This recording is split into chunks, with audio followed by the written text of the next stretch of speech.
we've been examining the role of the mistress, particularly in aristocratic circles. And where we left off last week was looking at the role of Marie Antoinette, who in many ways we see as the last queen, even though of course she isn't exactly the last queen of France.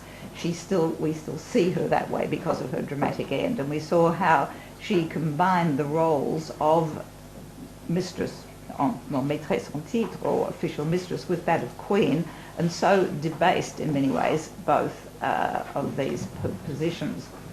So what I want to look at today is the position of mistress as it evolves through the 19th century, from the time of the Revolution through the Belle Époque and up to modern times.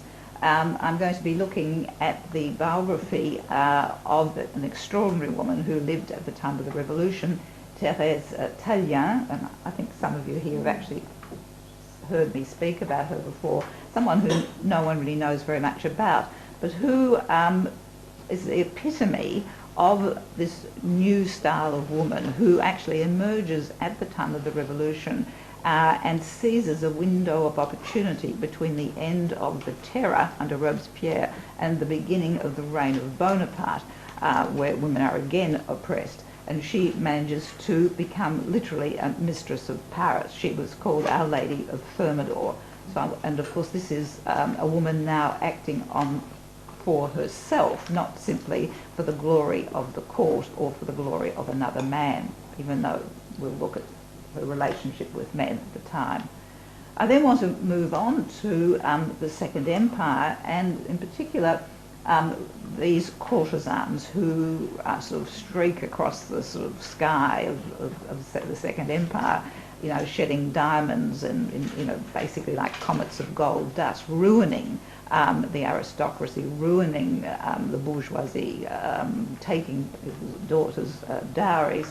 And I want to see how these women now set themselves up as mistresses, but it is they who are, it's a commercial situation, right? It is they who set themselves up and sell themselves to the highest bidder in a time when consumerism has developed, and having an expensive mistress is a sign of not aristocracy, but a sign of having succeeded in society.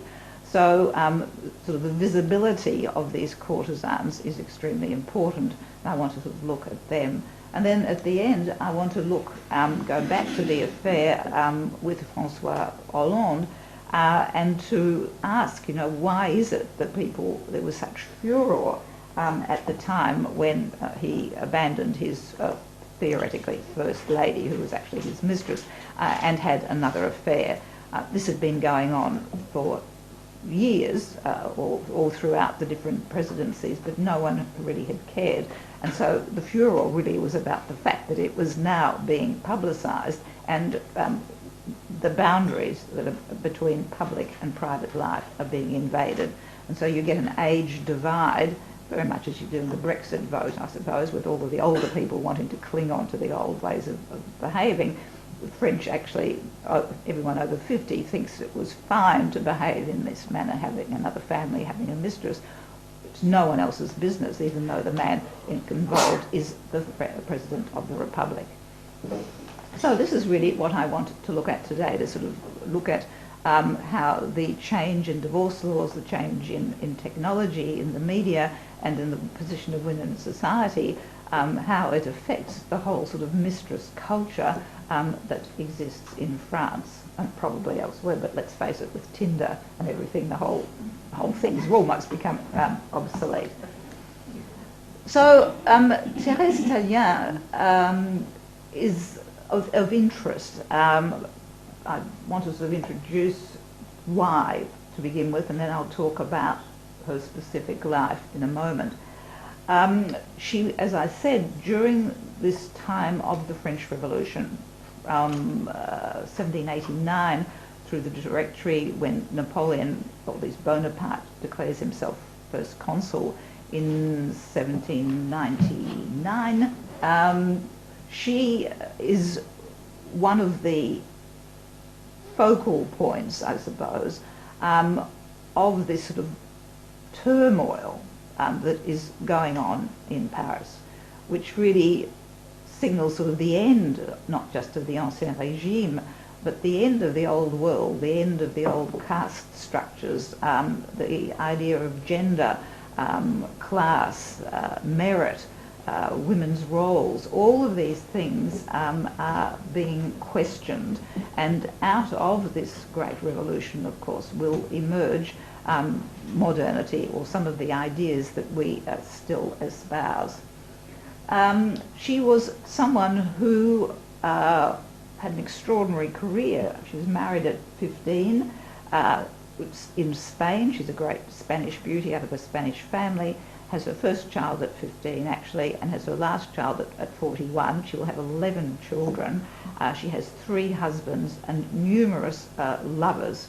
In fact, she was either the wife, the lover, the friend, or the foe of the most important people active at the time of the revolution, and by that I mean Robespierre, Bonaparte, Tallien, Barras, and so on. So her life really, why I want to examine it is seeing how during this very, very short time after the Terror, when Robespierre is deposed and Bonaparte comes to power, there is this short window of opportunity for women to actually act on their own. And this is what Thérèse Tallien will do. She liberates prisoners, she provides escape routes for aristocrats, she provides shelter for families which have been dispossessed. She writes tracts on women's education to Robespierre, ensuring his lifetime hatred, and she flips off Bonaparte, who tries to flirt with her, also ensuring his lifetime hatred. So she also belongs to a kind of coterie or group of women who, during this particular period, emerge as trendsetters, I suppose in some ways a trivial way. You know, they're people who are going to set the scene for fashion, they're going to set the scene for morality, when everyone seems to be sleeping with everybody else. But they are very important in terms of the Directoire. They're people whom you will remember much more than Madame Tallien. You know of Juliette Récamier, who is known for her purity and her virginity, her role as muse to the great writers such as Chateaubriand, for example. Now, she will be a great friend of Thérèse Tallien. We also have someone who is very influential in the sphere of the arts, and this is Madame de Staël, the daughter of Necker, who was the Minister of Finance under Louis XVI, and who is responsible for introducing Romanticism into France. She has a very influential salon, which will develop into an anti-Bonaparte salon, and she will, of course, be exiled by Bonaparte, who really hates her. He doesn't like intelligent women, and he's the one with the sort of famous quip when he meets her at a ball, says, "Oh, madam, they told me you were ugly, and they certainly didn't exaggerate." You know, this sort of, so probably mildly autistic in social relationships, our dear Bonaparte, I think, but anyway. So, and the fourth one in this group, of course, is the one whom everyone remembers, of course, who is Josephine, at the time Rose de Beauharnais, a very close friend of Thérèse Tallien, and Rose will take on Thérèse's leftover lovers, right? And eventually it will be Thérèse who introduces her to Bonaparte. And we will see how that plays out. So this is a very important group of women.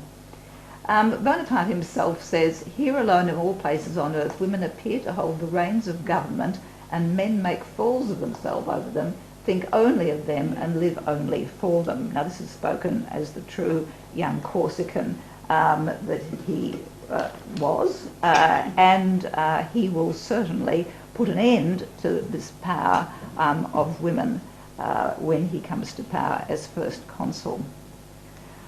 Now, I just want to very briefly look at the situation of women at the end of the 18th century, and this just very, very briefly looking at Rousseau, who writes his social contract. Now, the social contract is revolutionary because he's attempting, very briefly, to look at the relationship between the individual and society and how man's innate goodness can exist in society which is innately corrupt.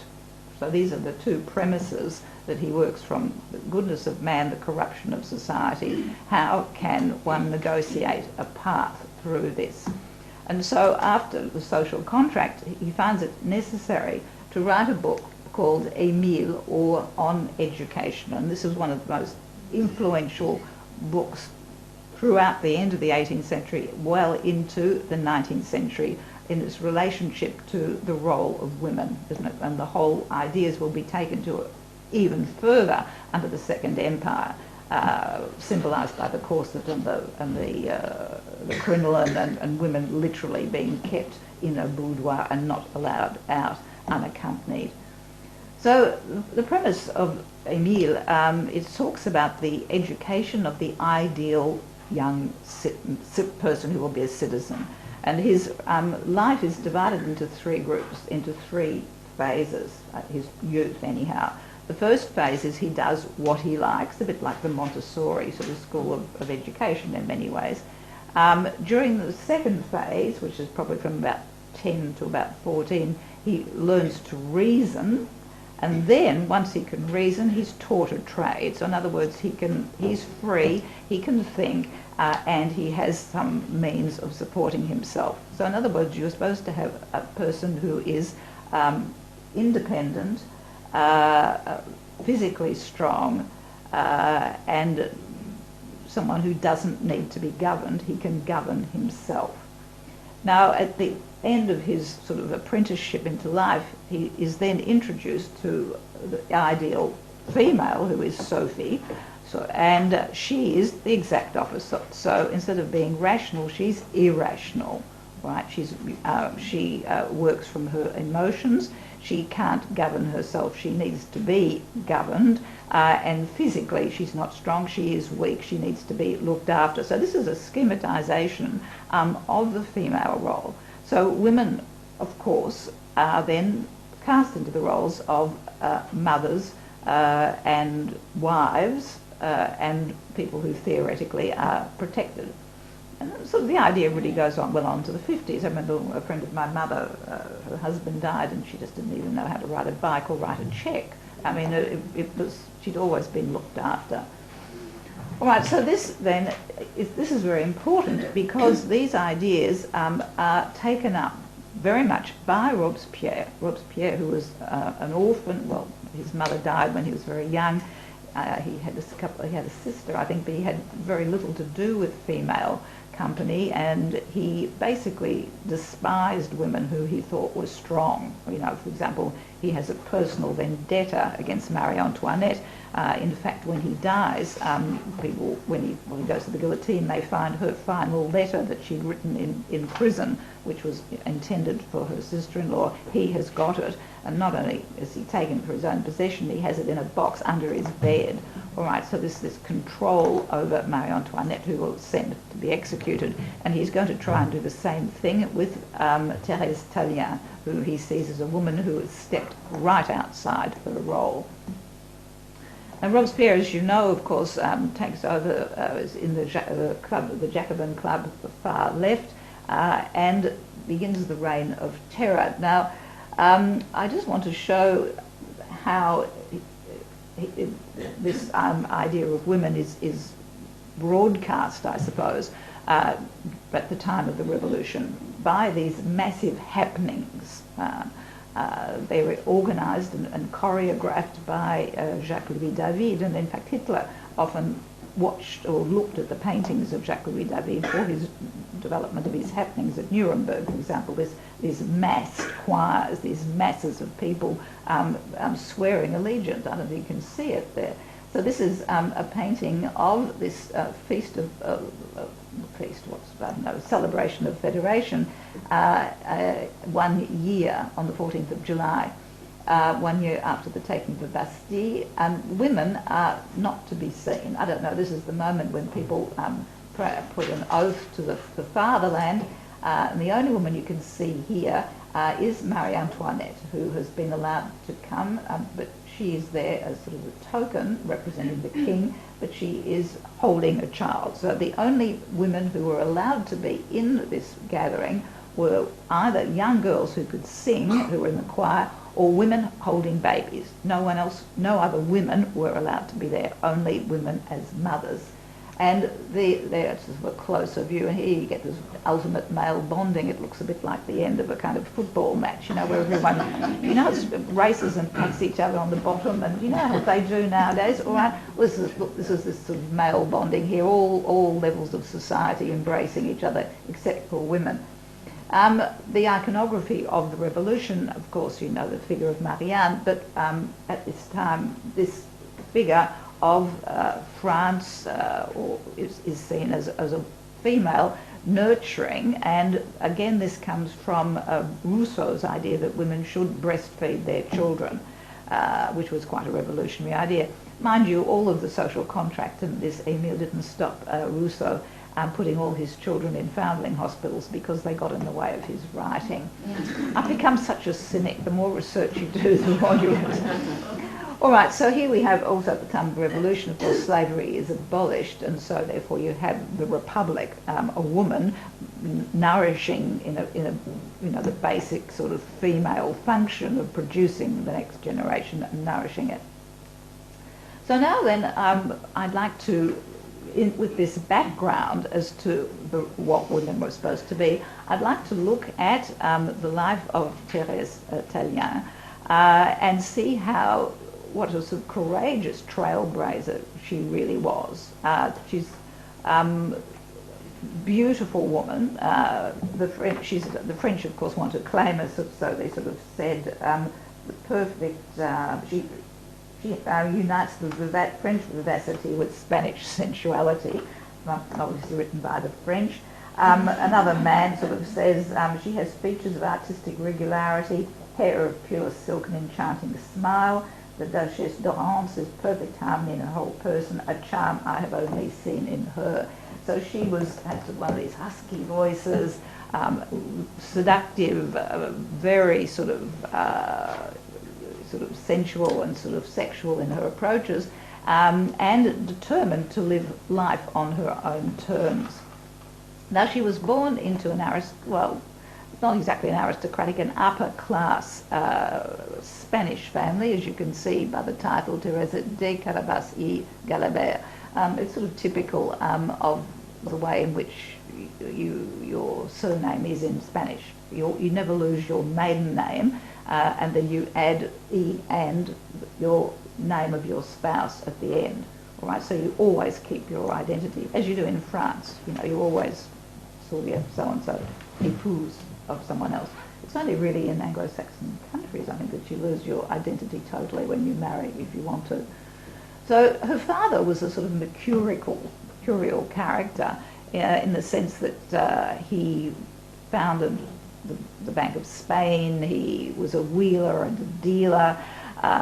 He ended up as being the Minister for Finance when the Bonapartes invade Spain, which means that, of course, when the Spanish royalty comes back, he's put in prison, he gets out. In other words, he's an adventurer, very much the kind of wheeler and dealer whom his daughter will always ally herself with.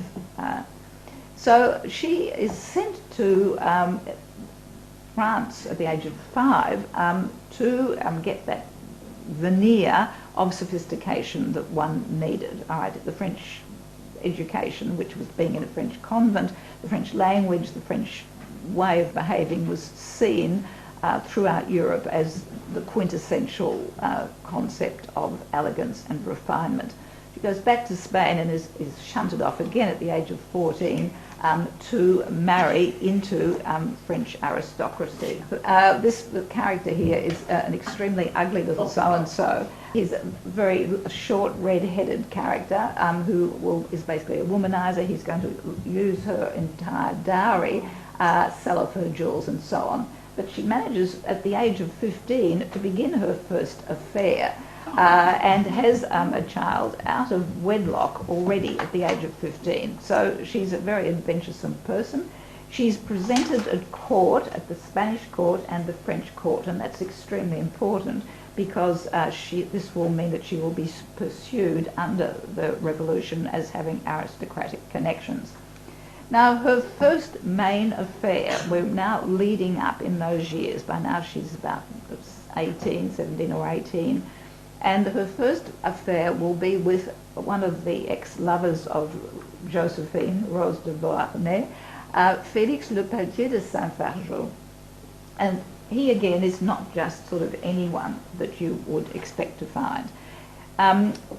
During the revolution, when the vote has been taken to execute the king, there are two casting votes, basically. One is going to be the cousin of the king, Philippe d'Orléans, who will vote to have his brother executed.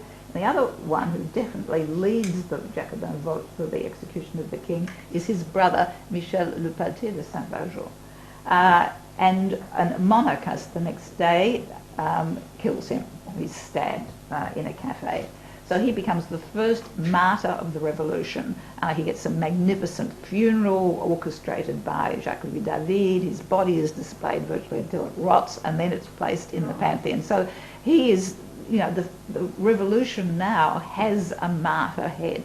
And so the younger brother then becomes an extremely important person in the Jacobin Club and continues to be the wheeler and dealer there until Robespierre takes over.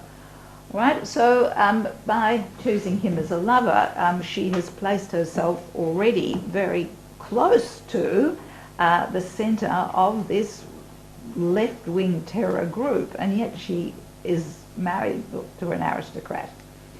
Well, as soon as she possibly can, what happens with the French Revolution is that divorce is allowed, all right? And this only lasts for very few years because Bonaparte will ban divorce. And she immediately divorces the Comte de Fontenay, that's his name, sorry I was so distracted by Madame. The Comte de Fontenay is divorced, anyway he'd made off with all her jewels. She starts dressing as a patriot and goes to live down in the south, takes another unusual lover, but on the way, who's actually another aristocrat, an extraordinary character who was the first person, when Louis the 16th brings together the three levels of society, the three states, the proletariat, the bishops, and the aristocrats, and he is the first aristocrat to go and vote with the proletariat, so right, beginning this move away.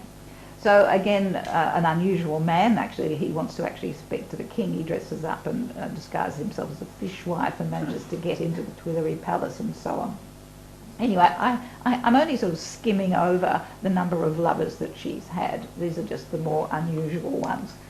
All right, well, she gets to Bordeaux, and then because she is an aristocrat, but she acts now on her own behalf. She uses the ties and the influence that she has with Spain to facilitate the escape of aristocrats who have now fled Paris, have come to Bordeaux. And one of these is Lucie, what's her name, de La Tour du Pin. Some of you have read that. Remember Dancing on the Precipice? Have you read that book? That's a very interesting one about women, family during the French Revolution. So she will provide her with passports. She provides passports for numerous people. And historians are a bit divided as to whether she actually received payment in jewellery and from these people. But on the whole, it looks as though she did it out of conviction and compassion. She, at the time, then begins a liaison and uses her charm, so let's face it, why not, with a young impressionable man, Jean-Lambert Tallien.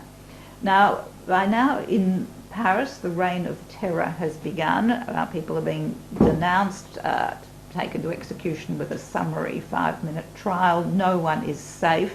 Paranoia reigns supreme, and Robespierre wants to make sure that the terror is spread to the provinces as well, particularly in the south, where there was much greater allegiance to the aristocrats. And so Tallien is sent down to set up the terror in Bordeaux, and he starts out in fine form, tying people together, throwing them into rivers. People's property is taken, their houses are burnt, and during this time he meets Thérèse Carabus, and actually does fall in love with her, falls under her charm, I suppose is a better way of expressing it.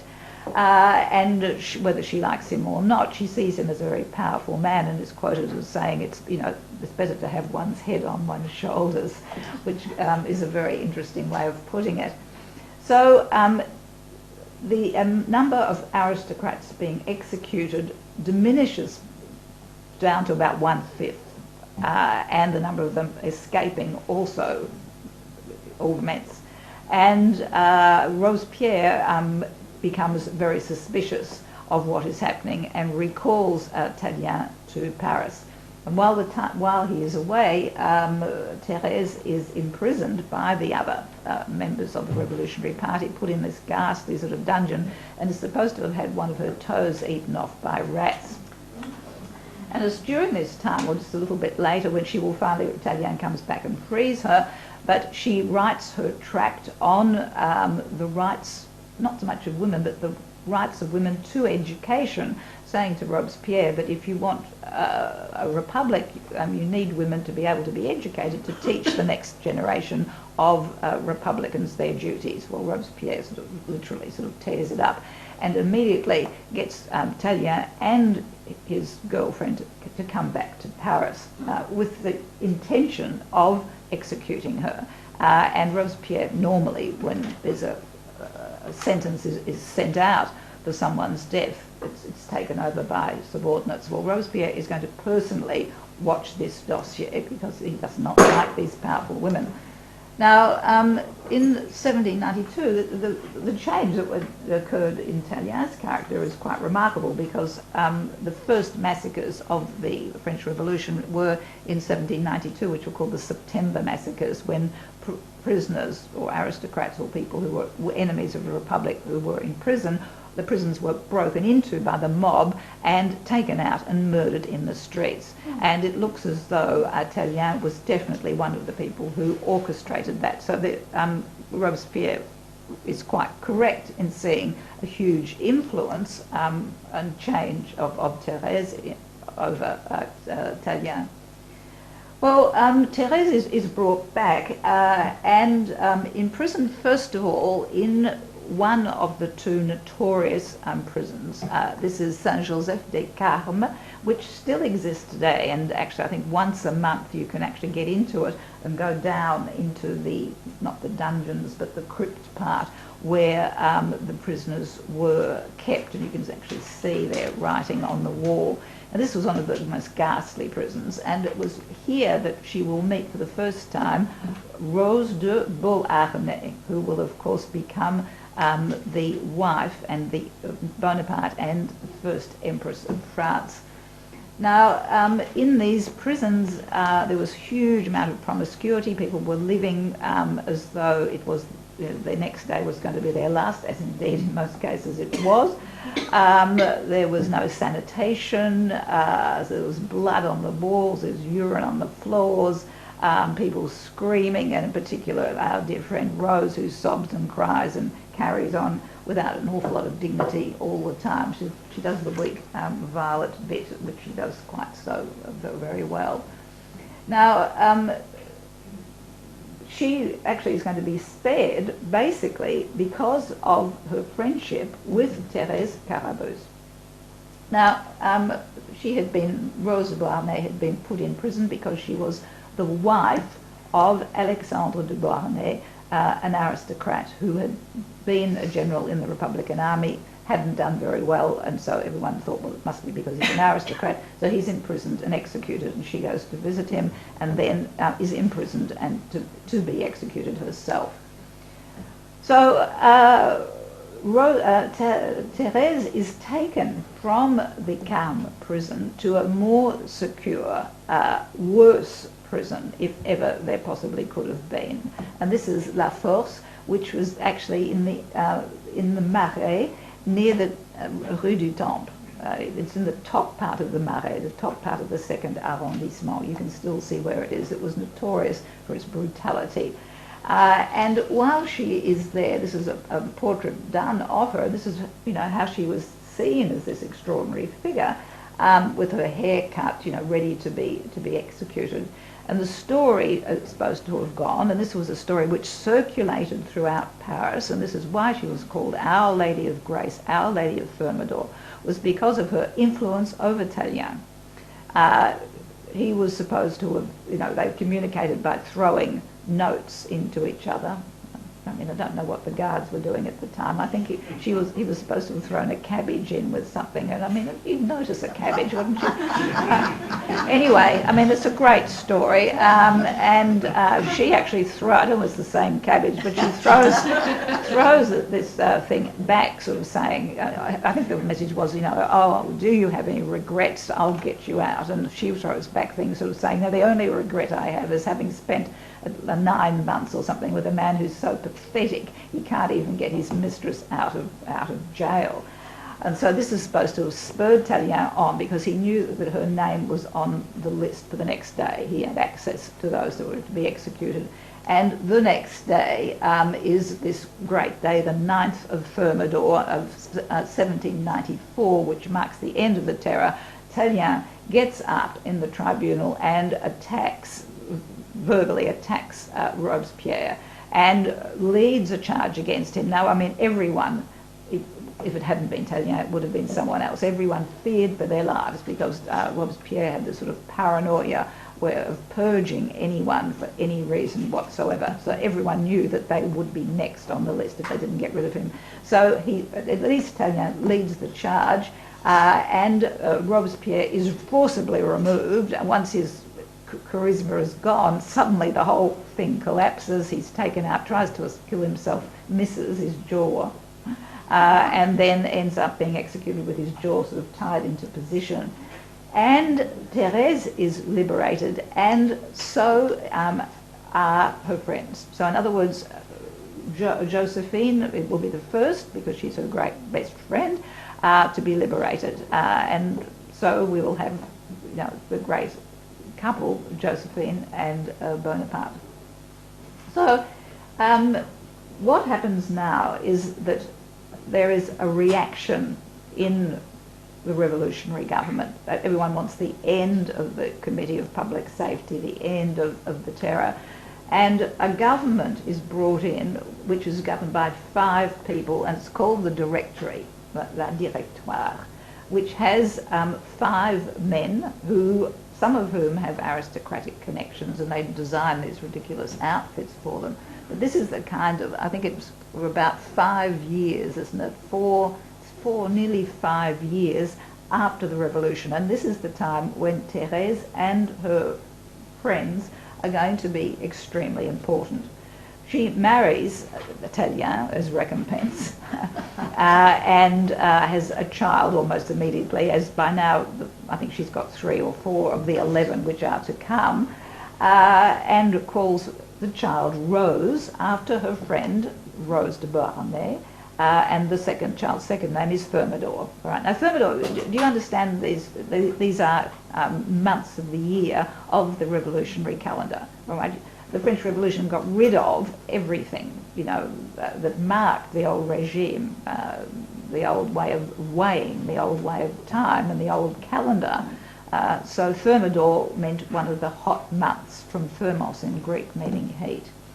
All right, so she now sets herself up in this sort of little cottage, which is known as La Chaumière, which becomes the epicenter of social life and political life, I suppose, in Paris. And it's on the outskirts of Paris, which of course is nowadays the Avenue Montaigne, right?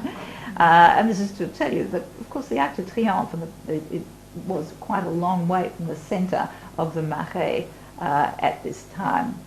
Now here she reigns supreme in freeing prisoners. Her job, she's given a job by Tallien, which is to look at the lists of people who should be freed. Not everyone is freed straight away, but those who she considers worthy of freedom, she sets them up, she looks after the abandoned children and so on. And she's so adulated throughout Paris that people, when she appears in public with some of the 11 children, people stand on chairs just to see her. I mean, she sort of more or less had the kind of cult following that you would get, you know, on a Facebook crowd or something nowadays.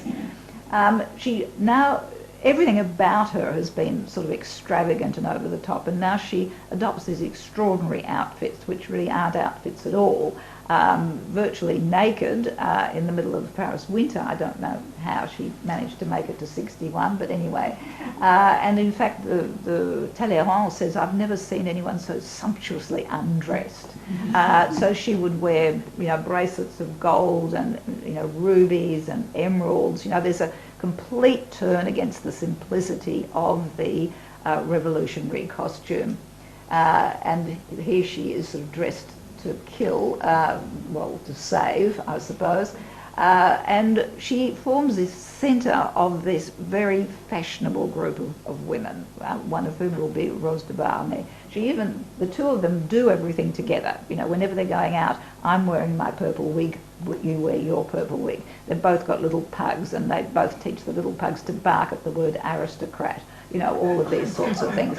So this is a fluffy Rose de Beauharnais, who becomes one of the it girls of the time, and the third one will be another Creole, Fortuné Hamelin, all right, who lead the charge. Now, this then is going to be, these 5 years, I suppose, are going to be this sort of outpouring of relief of a society that has been being on the brink, I suppose, of extinction. I mean, the end of the old world, blood in the streets, aristocratic households dissolved, the beginnings of the first restaurants, women actually belonging to clubs and so on, even though Robespierre did his best to prosecute women who actually started revolutionary clubs. But it means that the way in which they dress relates to this idea of liberty. So instead of the wigs that we saw with Marie Antoinette, people have natural hair. Instead of the corsets, there's the natural shape, even though they cheat a little bit. They have pink stocking bodysuits underneath flimsy bits of muslin. They're sort of basically, it's like the Greek and Roman idea of the city-state. And here we have the English always make fun of these people, sort of saying full dress when they're walking around with basically nothing. And you can even see her backside there.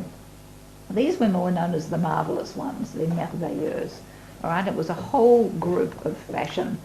And this is another one of these cartoons, is theoretically a blind man stepping and ripping one of these dresses and sort of saying, oh my goodness, if only he could see. Well, of course he can. And so can even Jinx down here too as well. All right, so this is then this time of outrageous behaviour, and it's not just the way in which they dress, everyone is extremely promiscuous, more than usual, and these are these times when they have the ball of victims. I think I've spoken about this to some of you, where you were only invited if you had a member of the family who'd been a victim of the guillotine. People had dinner parties where you sat on coffins. There was this whole sort of ghoulishness, attempt to come to terms with the ever-presence of death, which had existed for the time of the revolution. And so the hairdo, which was à la mode, was of course having your hair cut off as though you were about to be guillotined, which means that you had your hair shorn, as we saw with Marie Antoinette in the last lecture. And of course, you always appeared, instead of with pearls, you had a red ribbon round your neck to show where the splat of blood and where your neck would have been severed. So outrageous times and outrageous people. The men who were the equivalent of the merveilleuses are the unbelievables, the incroyables. Now, we now get a swing back away from all revolutionary style dress for men who've, been with those culottes, and the clogs and the Phrygian hat. Now they're dressed back in the old style of the Ancien Régime, and they carry clubs around. This is the golden youth, hitting anyone in the street who looks vaguely like a revolutionary.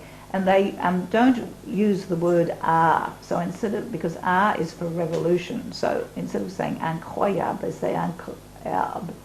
All right, I'm going to a exception because the R is just too vulgar. All right, so what happens during this time with Thérèse? Not only is she hailed as the great woman who has helped liberate Paris, liberate people, but she is now having sort of problems with Tallien. He's not shaping up as being quite the mover and shaker she thought he was. I mean, she's got out of prison, not exactly thanks and let's move on, but he actually turns his coat and now abandons his revolutionary principles and puts his lot in with some of these young men who go around beating up the ex-revolutionaries. And so she will distance herself from him. And at this time begins an affair with someone who is now the star of Paris, and this is Barras, who is one of these 5 directors. In fact, he is the chief amongst the 5. Now, he is an unusual man. He's bisexual. He has sort of stages orgies that everyone sort of knows about. A most unusual character, very, very wealthy, but also into wheeling and dealing with the supplies for the revolutionary armies. And it is he who is going to be very influential in the rise of Napoleon Bonaparte. All right, he needs a general to keep peace in Paris. He needs what they call a sword, and he remembers this little Corsican and puts him unexpectedly, jumps him up from what he was to be in charge of security in Paris. This is Barras at the time that he is Thérèse is his mistress, and he has taken on Thérèse because he's sick to death of someone else. He's sick to death of her best mate, Rose de Beauharnais, who is just too expensive.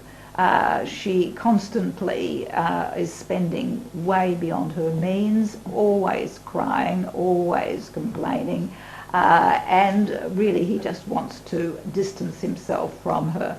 But for a certain time, Barras will appear in public with Rose on one arm and Thérèse on the other. And we get this wonderful, so what they do to get rid of, in fact it's Barras and Tallien who introduce Rose to the young Bonaparte, who of course is going to be dazzled by this older woman. Now at this time, this group of women, Thérèse, Juliette de Récamier, Rose, they are written about in the papers more than the exploits of the Revolutionary Army. Thérèse is actually doing something, the others really are just appearing, all right? So, for example, they will be at extraordinary evenings at Barras. The women have centre stage. They are the ones who dance, and they're dancing in these, see-through sort of costumes, sort of elegantly moving, and Rose de Beauharnais has sort of long, slender limbs.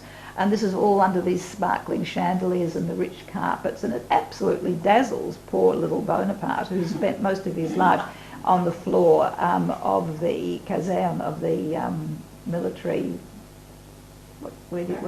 barracks. Thank you, the military barracks, and has really only had about 1 or 2 experiences with little prostitutes in the Palais Royal. So he is completely taken up with the charm of all of this and falls wildly in love with this rather treacherous Josephine de Beauharnais, the real one of these women who survives. All right, and so you get this wonderful cartoon by Gilray, because the English think this is a hoot. Here we have Barras, the person at the moment in power after Robespierre, with these two women, Rose and Thérèse, dancing the fandango. And here you get little Bonaparte looking through, thinking, oh, I'd like one of those too. All right, so this is this idea of, debauchery and so on. So before we get onto this person, Rose tires of Barras. She has a child with him. I think it's actually stillborn.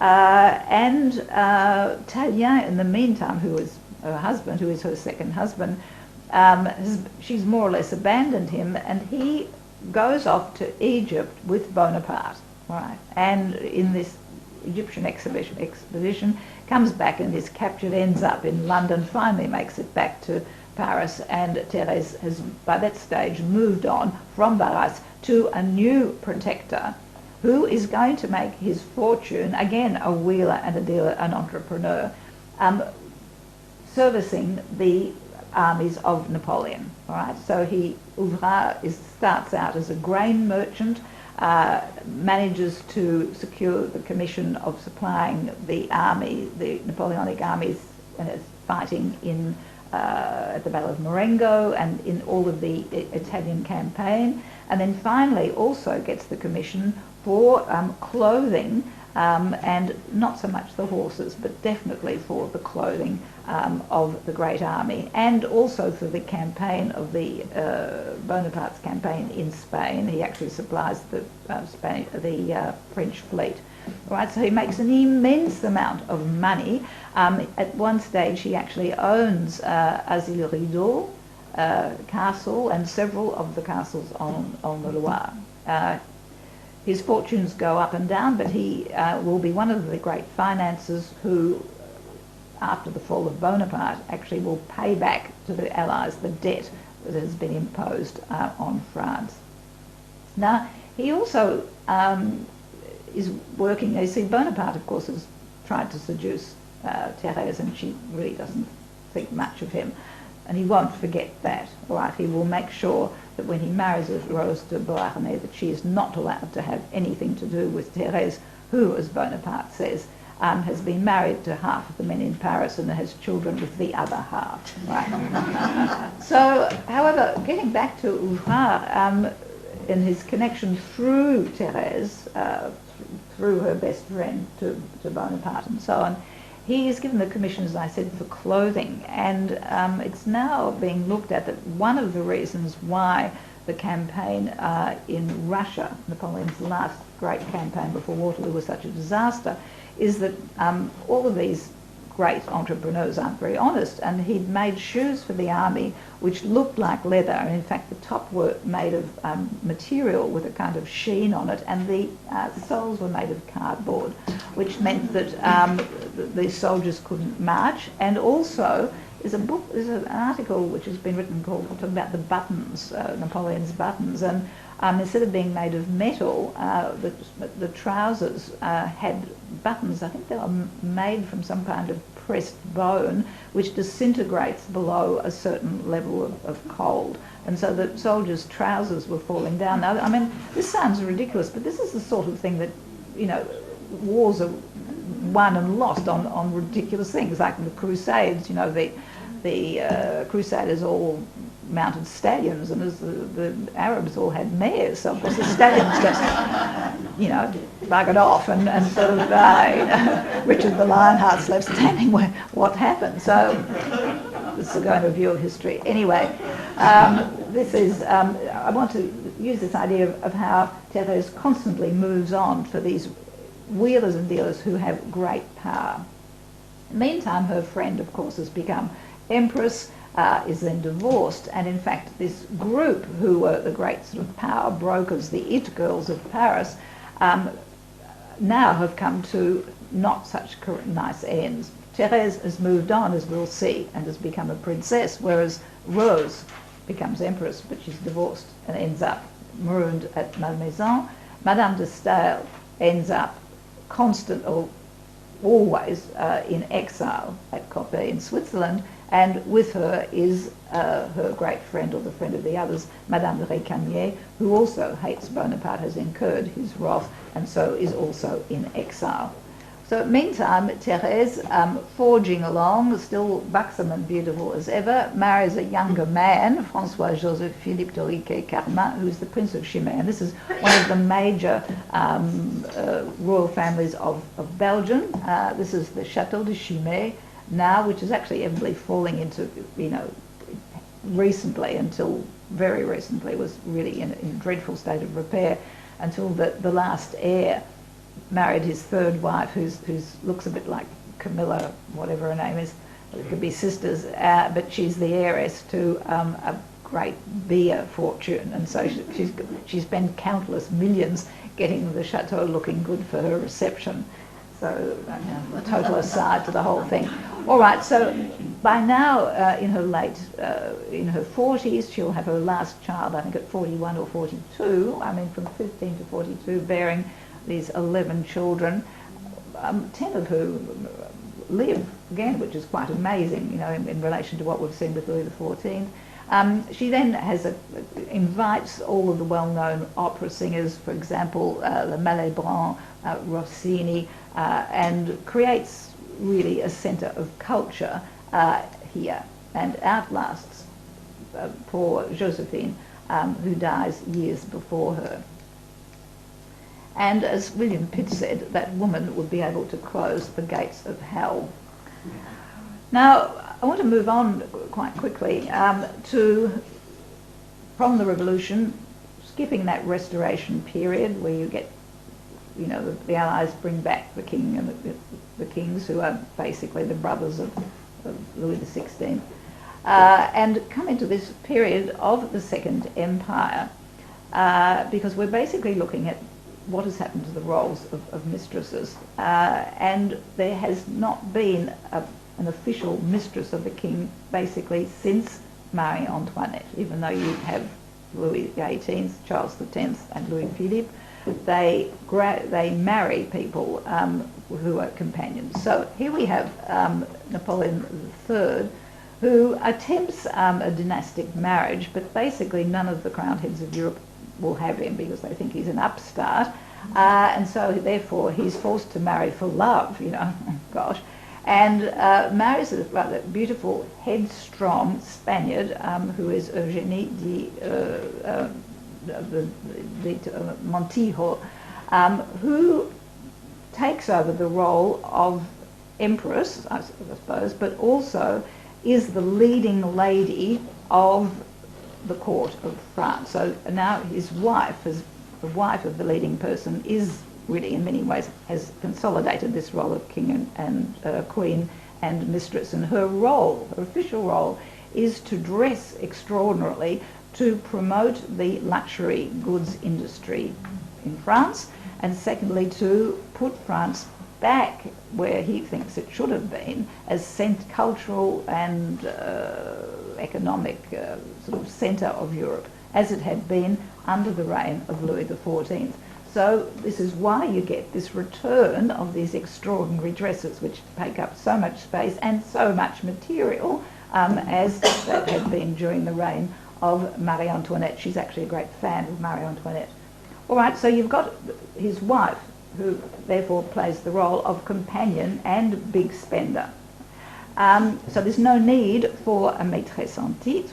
However, there is also this concept of the role of women, which we saw emerging with Rousseau, and which is codified extremely tightly under the Second Empire. This idea of women being not rational, weak, dependent, suited only to be mothers, needing to be protected, and there should be this separation of women in the public space and women in the private space. So therefore, women are supposed to be mothers, and instead of having sexual feelings, you had maternal feelings, which meant this officially opened up this whole avenue of prostitution, which of course had always existed, but now it was seen as a necessary part of society because women, real respectable women, were like that.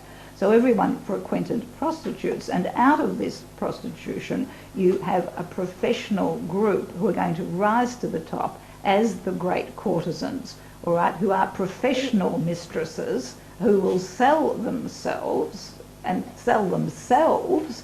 They're not chosen by a king and dismissed by a king, but will promote themselves very much like, leaders, women who would as leaders of the industry now. They were the women who rose to be the great courtesans were not necessarily beautiful, but they were clever and cunning and knew good business women, all right, that kept accounts and so on. So, and it's also at a time when you can no longer really tell, because everyone's dressing the same with the development of the big shops, who is a good, virtuous woman, who isn't, as exemplified in this particular image we have here. But it's also the time of the rise of consumerism, all right? And it's the bourgeoisie now who reign, and since they have no bloodline, the only way in which showing their status is via either the clothes or jewellery of their wives or their house, or by being able to afford one of the most expensive courtesans. All right, so it's less to do with sex, I suppose, than about conspicuous consumerism. And these women who rise as the great courtesans are very clever at doing that. So, at Paris at the time is one big stage for these women who are going to wear the jewels, appear in the carriages, wear the extraordinary clothes, and so on. I just wanted to give you an example of this. This is Marie Duplessis, who, of course, will inspire Alexandre Dumas' son to write The Lady of the Camellias, about a beautiful woman who dies of tuberculosis at about the age of 23, which is based very much on his almost non-existent relationship with this woman. Now, she rose through the ranks, the typical ranks of the courtesan, from the Montmartre area, either from alcoholic father, mother was a seamstress, gets a break in the theatre, manages to attract the attention of a wealthy man, and so on. So the other one, of course, is La Payva, who I've often spoken of, starts out in the ghettos, Jewish woman who starts out in the ghettos in Russia, makes it to Paris, manages to attract enough attention to make a fortune with the other courtesans, manages to marry into the aristocracy, and so she gets the title of the Marquise de la Payva, gets rid of him because he's in the way, finally manages her last marriage, which will be to the cousin of Bismarck, an extraordinary wealthy person, and she manages to set herself up in the Travellers' Club on the Champs-Élysées. So what I'm really saying is that you now have, as we had with Madame de Montespan, who was the glory of France, and Louis XIV would exhibit her in her jewels and her outfits and with her sparkling wit as the kind of jewel of the French crown. Here you have these women with immense wealth who are supposed to be reflecting the wealth of their lovers or the people who are maintaining them, right? But they are in charge of their own finances, and that really is the big difference. Now, we move into the Belle Epoque, and the Belle Epoque is this time from about 1871, the end of the Second Empire, through to the end of civilization as they knew it in the trenches of the First World War. So this is the Paris that we know and love of 1900, these wonderful restaurants, and this is the time of another group of notorious courtesans who sort of sweep across the stage. Cora Pearl, who's actually English, all of them have their own specific trademark. She was English. She had a whole lot of groomsmen who never smiled, because the English never smile, so none of her servants ever smiled. She had stables of horses, had herself sewn into the outfits and so on, but was ridiculously wealthy. She was paid millions by the people who wanted her services or wanted to be seen with her.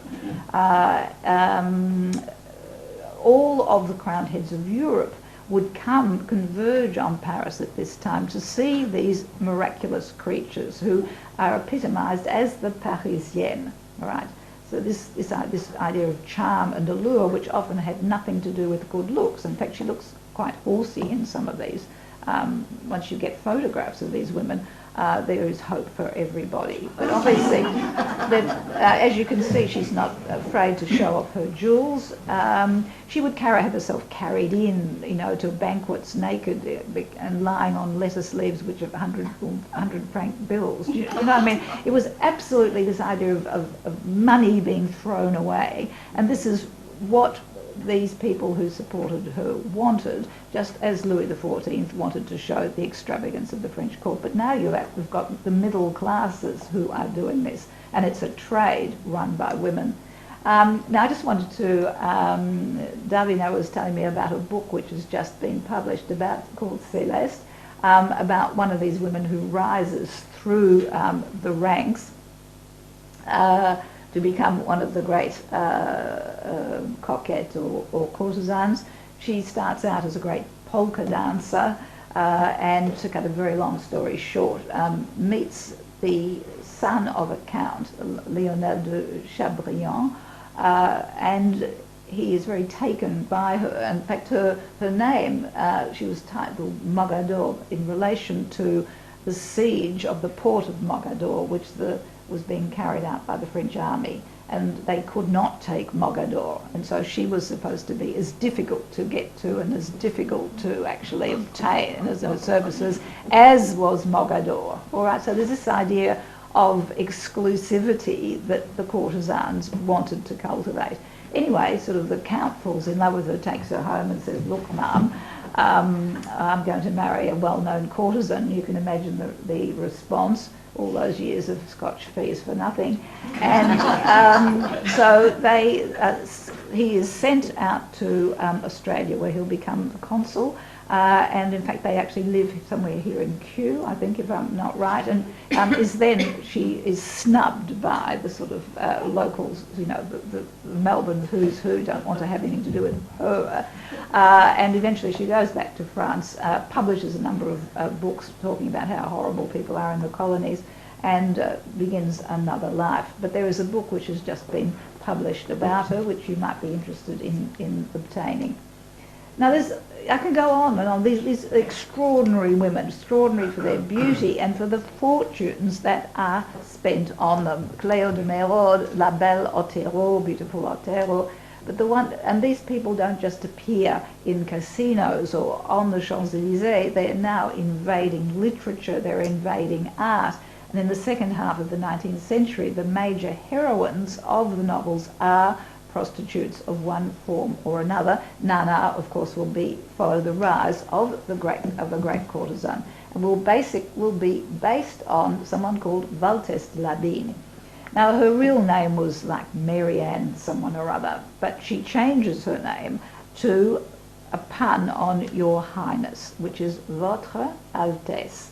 So she becomes Valtès. And her name, I think she had Bean as her name, so she puts a particle in front of it, de Labine.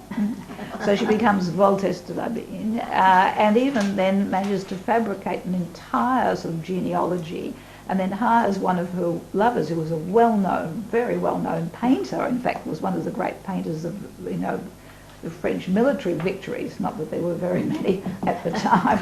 And he actually then develops all these imaginary portraits of her ancestors, who never really existed, and we could go to her house, and that's great uncle Fred de Labine and so on.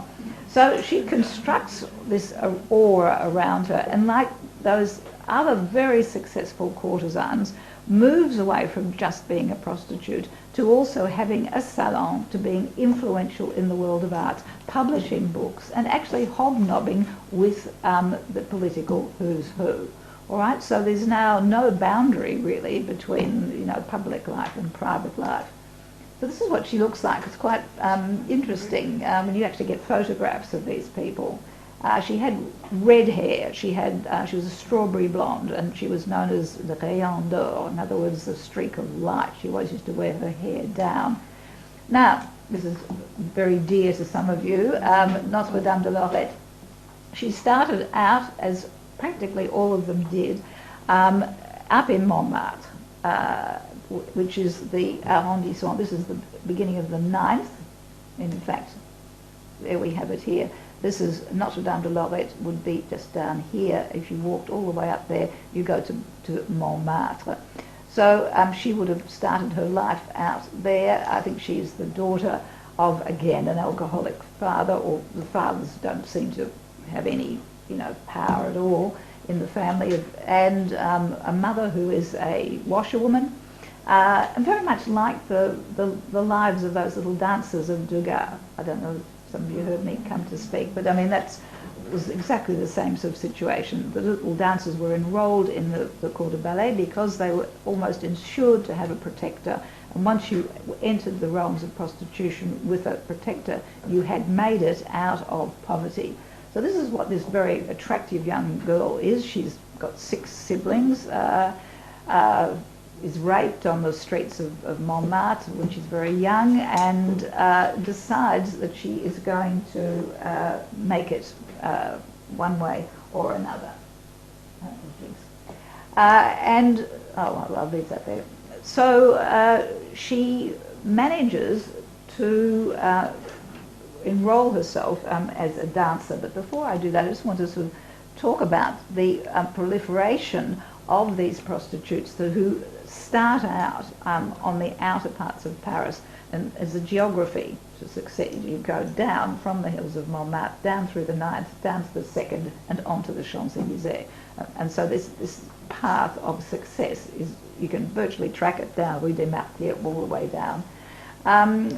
She would have been one of these extraordinary number of women who worked independently, known for these different things. A pieuvre is someone who was so expensive it took 8 people to support her. These were tombards, were people who used to be in Père Lachaise cemetery, for example, and there'd be a funeral, and the person would be there sobbing on the tombstone, and one of the people from the mourning party would say, "Madam, can I help you?" "Oh yes, could you take me home?" and so on. So this was their specialty, known as the tomb raiders. So in other words, there were prostitutes of every kind and every level in Paris. I just wanted to emphasise how dangerous this kind of early prostitution, until she actually got to be protected by some person, individual. If you were caught prostituting yourself by the police, and there's even this in Nana, for example, the police constantly pouncing on unregistered girls, they would be taken off to the Salpêtrière hospital, where they would be put in with people who were considered insane, or people who were terminally ill, or the very poor, or women that people just wanted to get rid of in general, that don't fall into those categories. And they would have their hair shorn off, or else, if they had been considered, this would be the second time they were caught, they'd be sent to a specific workhouse, a convent, where they would be condemned never to speak and never to write, but just work, washing and embroidering. Not unlike, to some degree, the Collingwood, Abbotsford situation, where they had a whole lot of girls who were there just washing and were considered fallen girls. She manages to rise above this by going to the Le Bal Mabille, which was a dance, a cabaret set up in the centre of Paris, and she meets a young man there who will pay for her, and she gradually arrives out of that and is spotted dancing by Offenbach, and she's given a small part in one of his plays. By being the mistress of Offenbach, you all know who Offenbach is, you know, the great writer of the Second Empire, La Belle Hélène, and so on. And so she will be launched through him. She then has a number of lovers, but through Offenbach she becomes very friendly with the Impressionist group. So she is then going to be painted. She's part of the inspiration for Nana. She's also the inspirer of Gervex. Now Gervex paints this, what was considered absolutely scandalous portrait, taken from a book called Rollard, about a young man who spends his last few cents on a prostitute, then jumps out the window. And She must be such a good sleeper. Can you imagine someone who gets up? I mean, I couldn't do that. Gets up, gets dressed, thumps around, puts his shoes on, opens the window and says goodbye, and she's still sound asleep. Anyway, but this was considered absolutely scandalous, and so it was put in the window of a dealer, as indeed had been this other portrait where she, inspired by Voltaire's Labine, by Manet. This couldn't be exhibited, and it was put to be sold in a dealer's window. There's other ones of her, but this is the one by Manet that we remember the best. Now she then becomes the mistress of the Prince de Sagan and a couple of other princes who she bankrupts. And this is what they were known to do, and the fact this was par for the course. And in fact, being bankrupted by a fabulously famous courtesan was a kind of badge of honour. People bought racehorses for them. This conspicuous spending was a kind of reflection on your own gloire, on your own aristocratic insouciance. So the Prince de Sagan sets her up in the park, near the Parc Monceau, in a mansion like this. This is now her house has been in the Rue Fortuné, was bulldozed in the 50s, and you've actually got a rather unattractive block of flats which has gone up instead. But this is the sort of house that these courtesans lived in, and they lived in the Parc Monceau next to the great, the Rothschilds and the Pereire and the Meunier. All right, these were women who had made it to the summit of Parisian society. Next door to her was Sarah Bernhardt, of course the great actress, but starts off as a courtesan. But Zola is introduced, he's fascinated by her, and he wants to describe Voltaire de Labine's house for his novel. And finally, she won't have anything to do with him. Sort of says, Monsieur Zola, my bedroom is not within your means. So he comes back with one of his friends, who is one of her clients, and is allowed in. And the description of Nana's house in chapter 10, if you want to look at it, is exactly the room of Voltaire de Labine. Now she was a sort of part-time author. She actually, her motto was ego, E-G-O, and she published her autobiography, Memories of Ego or something like that, and saw herself as having risen way above being any streetwalker or any child of the streets, and so was really annoyed when she appears as this low-class prostitute. All right, so here we go. Nana's fine house was situated at the corner of the Rue Cardinet on the Avenue de Villiers. That's what I like about Zola, you know exactly where things are. The avenue was part of the luxurious quarter at that time springing up in the vague district which had once been the Plaine Monceau. Now, she astonished the architect with her ideas, for as became a Parisian working girl who understands the elegancies of life by instinct, she'd suddenly developed a very pretty taste for every species of luxurious refinement. She's killing her here with faint praise. Indeed, she didn't spoil the house over much as the house already existed. She even added to the richness of the furniture, save here and there where certain traces of tender foolishness and vulgar magnificence betrayed the ex-flower girl seller who had been wont to dream in front of the windows of the arcades.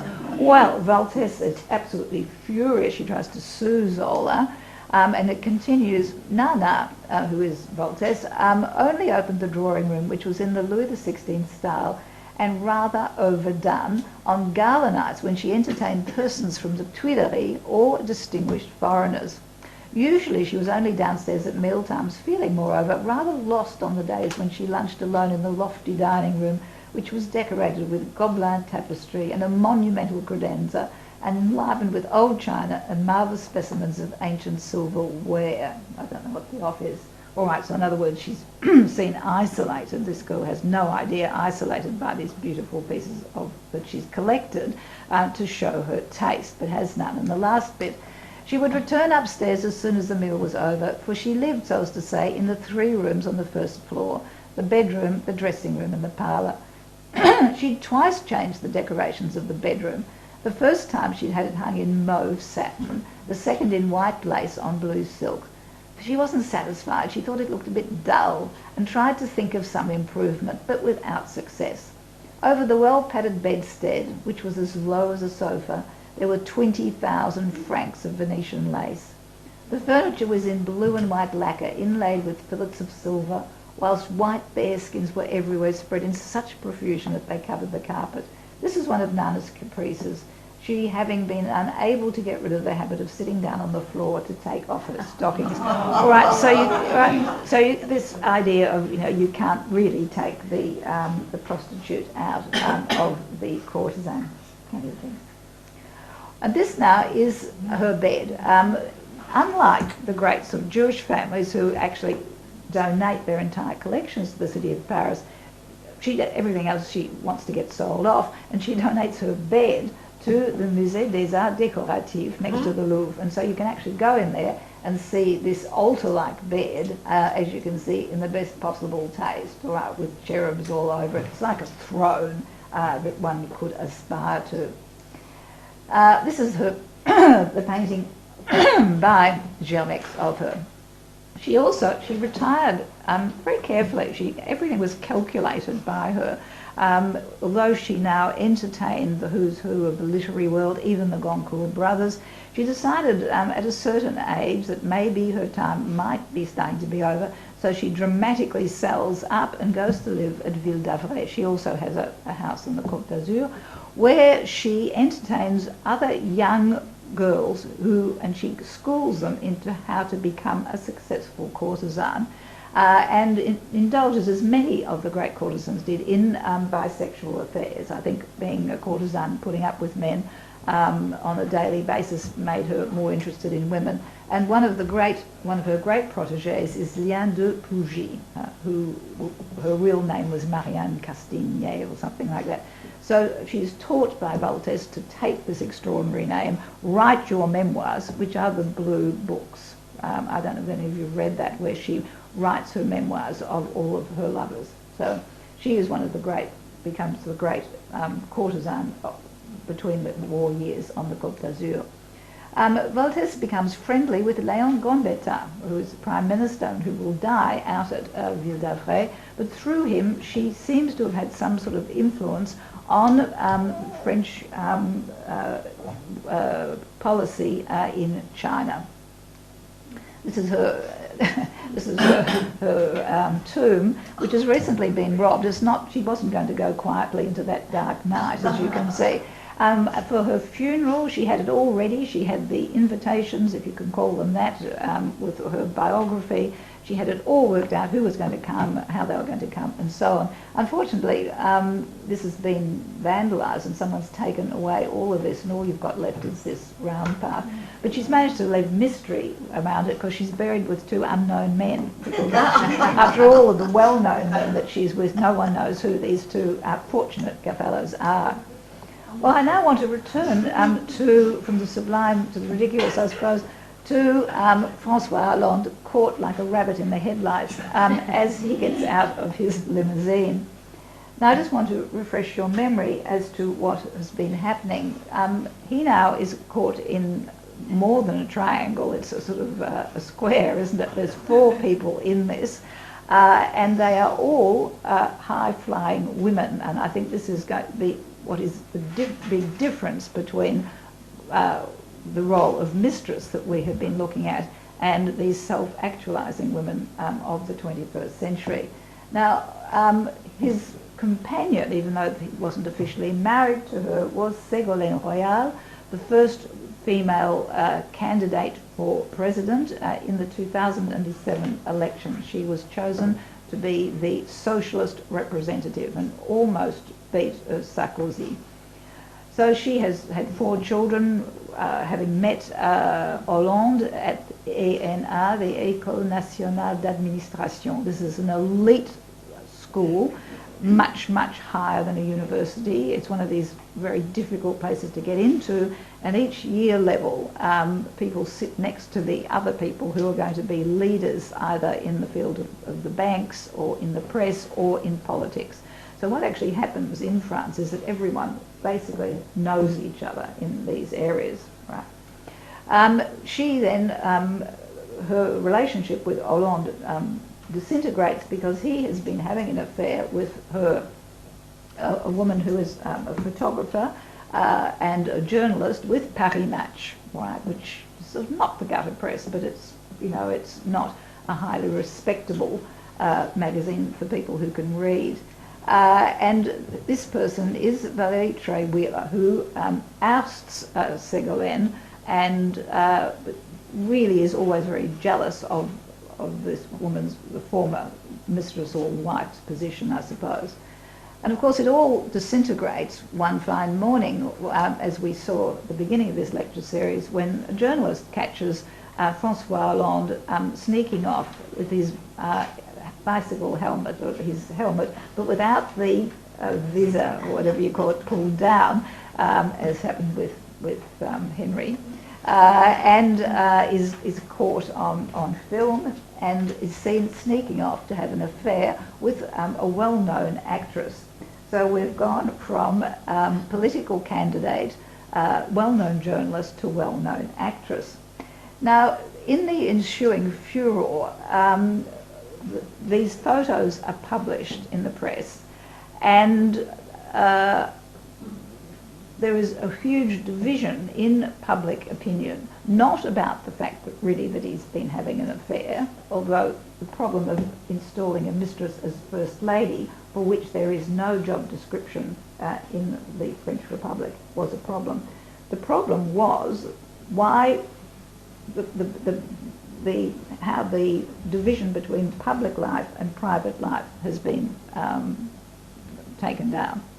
The older generations have sort of sniggered as Clinton had his affairs. You know, the Gallic shrug, well, of course, everybody does that.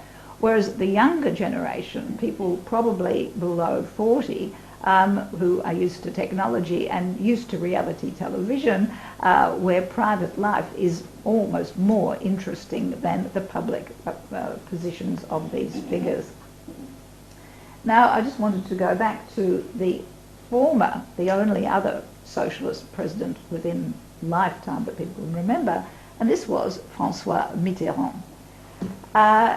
What happened at his funeral was something that stunned everyone, when in the morning party there appears not just his long-suffering wife here, and his two sons with her, but an unknown girl who appears for the first time, Mazarine, who is his illegitimate daughter, with his mistress, with whom he had a second family, dating for 32 years. 32 years.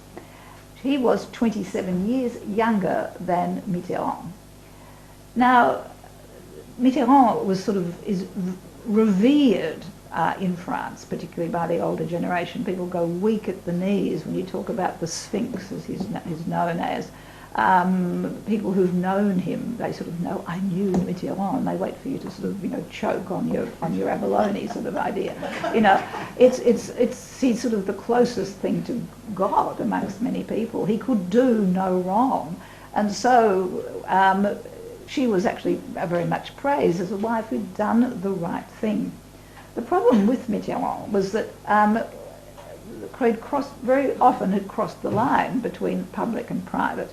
His mistress, Anne Pignonnet, had actually, she was a 19th century French art historian who, of course, didn't just spend her time in an attic doing research, but she was the curator of 19th century art at the Louvre, and then when the Musée d'Orsay opens, of course, guess who becomes the curator of 19th century sculpture there? Of course, it's his mistress, who, you know, no one is supposed to know about.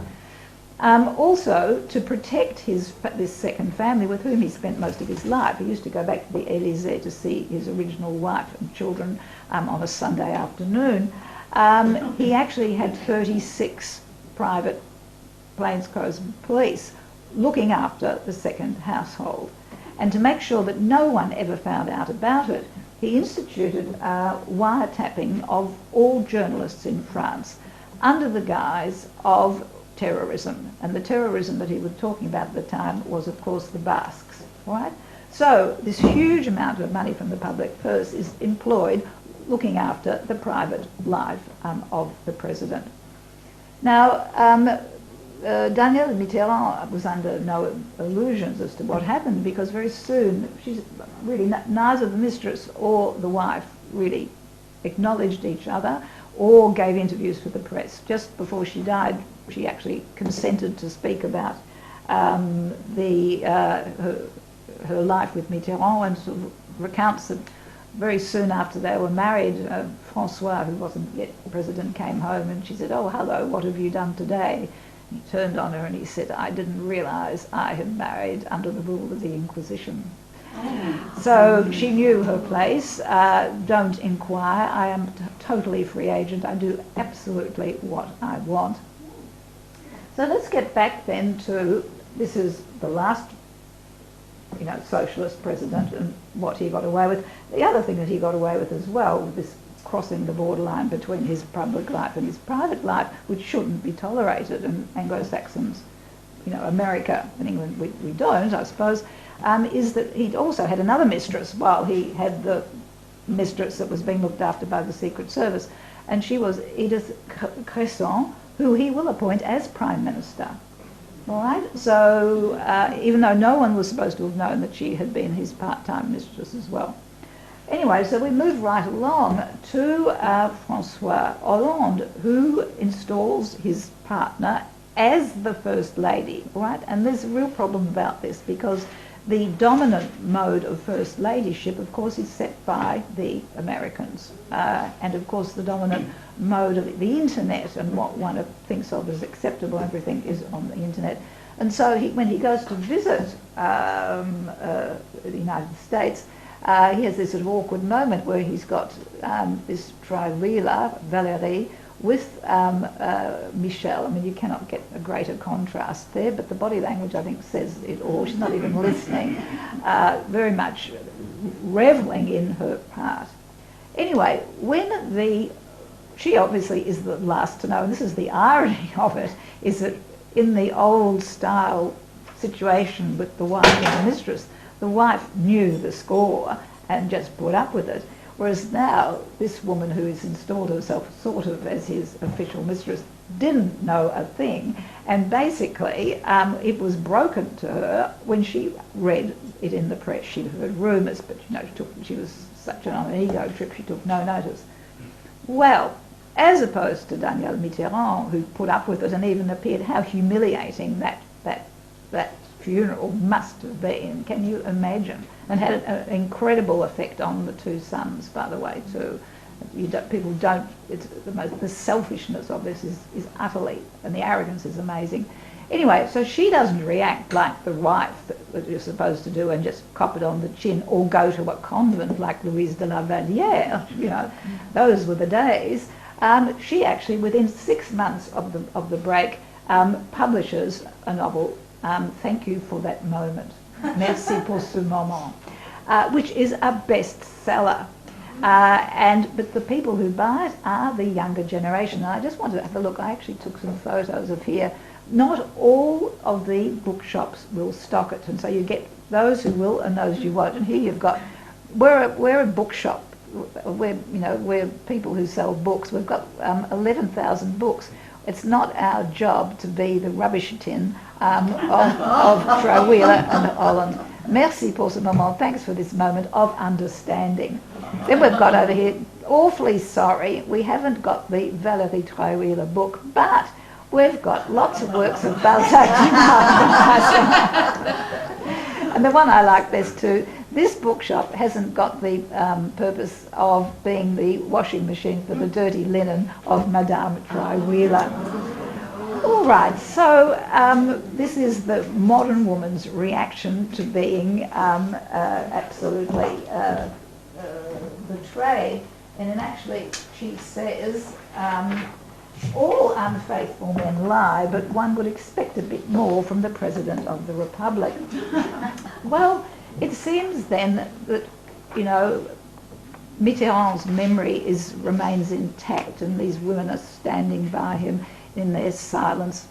However, these Tri-Wheelers memoirs came out probably about 2 years ago, and a book has just hit the press. It's probably a couple of months old, and the mistress for 32 years, or unofficial wife of Daniel François Mitterrand, has decided to publish, and she publishes in Gallimard. You know, it's not some rubbish press. This is the French establishment of all books. It's like, I don't know, publishing with Oxford University Press or something like that. And she has published all his love letters to her, which is quite extraordinary for someone who has spent all her life being discreet. And of course, there's no outrage whatsoever. Everyone is falling about. I mean, my goodness gracious, we have discovered another side of the great man. He's the great lover as well. So this extraordinary double standard between the woman who actually, you know, produces letters, I suppose, in revenge, but there's the clandestine wife who now produces all of these letters. I think the double standard is quite amazing. Mitterrand, when he was dying, he had prostate cancer, he actually summons his mistress into the rooms, not his wife. It's very much like Louis XIV, you know, or Louis XV with Madame de Pompadour, says his last words, and then she's put into another room.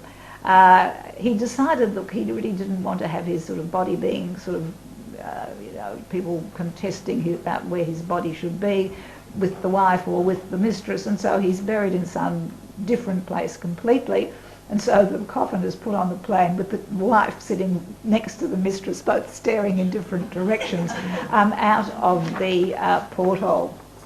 And Anne actually was the author of these, has consented to be interviewed by someone from the BBC. It's interesting she hasn't been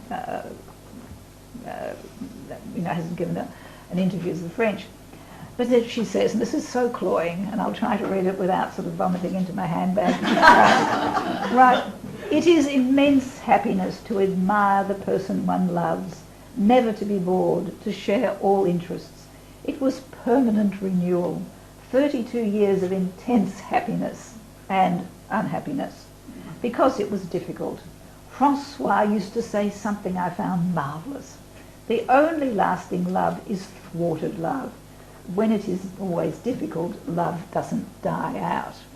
And it is almost the exact definition of romantic love, you know, the development of never being able to fully consummate or hold on to something. You know, this is like the myth of Tristan and Isolde, and it is really actually being played out in your bookshops now in France by the memoirs of the mistress of François Mitterrand. And so I just want to finish with this wonderful quip that someone made, that when one marries one's mistress, one leaves a job, one creates a job opportunity. So I thought I'd leave it at that.